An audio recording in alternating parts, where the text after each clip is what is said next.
సహోదరి సహోదరులారా, మీకు శుభవార్త. 2025 సంవత్సరంలో మొత్తం 365 అంశాలను మీతో పంచుకోబోతున్నాము. జనవరి 1వ తేదీ నుండి ప్రతిరోజు ఒక అంశము మరియు దానికి సంబంధించిన వాక్యమును పంచుకుంటాము. దయచేసి ఆ వాక్యములను వినండి, ధ్యానించండి మరియు ఆశీర్వదించబడండి. దయచేసి సబ్స్క్రైబ్ చేయండి మరియు మీ స్నేహితులతో పంచుకోండి. ధన్యవాదాలు.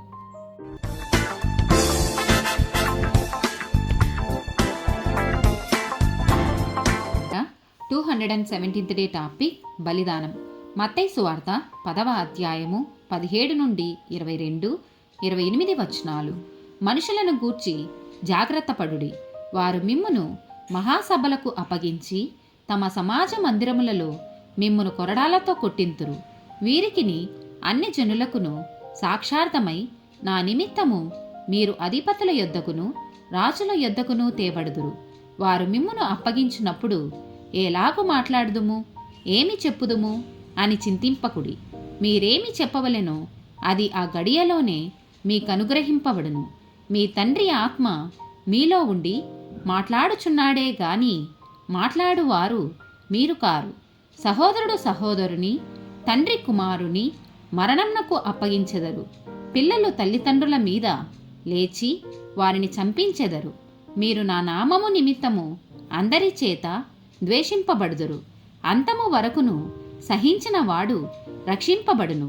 మరియు ఆత్మను చంపనేరక దేహమునే చంపు వారికి భయపడకుడి గాని ఆత్మను దేహమును కూడా నరకంలో నశింపజేయగల వానికి మిక్కిలి భయపడుడి.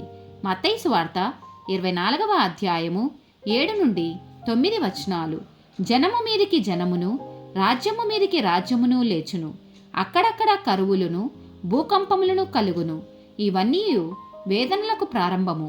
అప్పుడు జనులు మిమ్మును శ్రమల పాలు చేసి చంపెదరు. మీరు నా నామము నిమిత్తము సకల జనముల చేత ద్వేషింపబడుదురు. లూకా సువార్త 21వ అధ్యాయము 12, 13 వచనాలు. ఇవన్నీ జరగక మునుపు వారు మిమ్మును బలత్కారముగా పట్టి నా నామము నిమిత్తము మిమ్మును రాజుల యొద్దకును అధిపతుల యొద్దకును తీసుకొని పోయి సమాజ మందిరములకును చెరసాలకును అప్పగించి హింసింతురు. ఇది సాక్షార్థమై మీకు సంభవించును. ప్రకటన గ్రంథము 6వ అధ్యాయము 9 నుండి 11 వచనాలు. ఆయన 5వ ముద్రను విప్పినప్పుడు దేవుని వాక్యము నిమిత్తమును తాము ఇచ్చిన సాక్ష్యము నిమిత్తమును వధింపబడిన వారి ఆత్మలను బలిపీఠము క్రింద చూచితిని. వారు నాదా, సత్యస్వరూపి, పరిశుద్ధుడా, ఎందాక తీర్పు తీర్చకయు మా రక్తము నిమిత్తము భూనివాసులకు ప్రతిదండన చేయకయు ఉందువని బిగ్గరగా కేకలు వేసిరి. తెల్లని వస్త్రము వారిలో ప్రతి వానికి ఇయ్యబడెను. మరియు వారి వలనే చంపబడబోవు వారి సహదాసుల యొక్కయు సహోదరుల యొక్కయు లెక్క పూర్తి అగు వరకు ఇంకా కొంచెము కాలము విశ్రమింపవలెనని వారితో చెప్పబడెను. 2వ తిమోతికి రాసిన పత్రిక 4వ అధ్యాయము 6 నుండి 8 వచనాలు. నేనిప్పుడే పానార్పణముగా పోయబడుచున్నాను. నేను వెడలిపోవు కాలము సమీపమై ఉన్నది. మంచి పోరాటము పోరాడి తిని నా పరుగు కడముట్టించి తిని విశ్వాసము కాపాడుకుంటుని.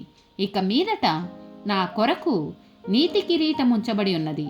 ఆ దినమందు నీతిగల న్యాయాధిపతి అయిన ప్రభువు అది నాకు మాత్రమే కాకుండా తన ప్రత్యక్షతను అపేక్షించు వారికందరికీ అనుగ్రహించును.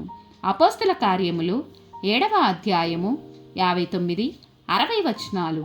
ప్రభువును గూర్చి మొరపెట్టుచు, యేసు ప్రభువా, నా ఆత్మను చేర్చుకొనమని స్టెఫెను పలుకుచుండగా వారు అతనిని రాళ్లతో కొట్టిరి. అతడు మోకాళ్ళని, ప్రభువా, వారి మీద ఈ పాపము మోపకమని గొప్ప శబ్దముతో పలికెను. ఈ మాట పలికి నిద్రించెను. సౌలు అతని చావునకు సమ్మతించెను. మత్తయి సువార్త 5వ అధ్యాయము 10 నుండి 12 వచనాలు. నీతి నిమిత్తము హింసింపబడు వారు ధన్యులు, పరలోక రాజ్యము వారిది.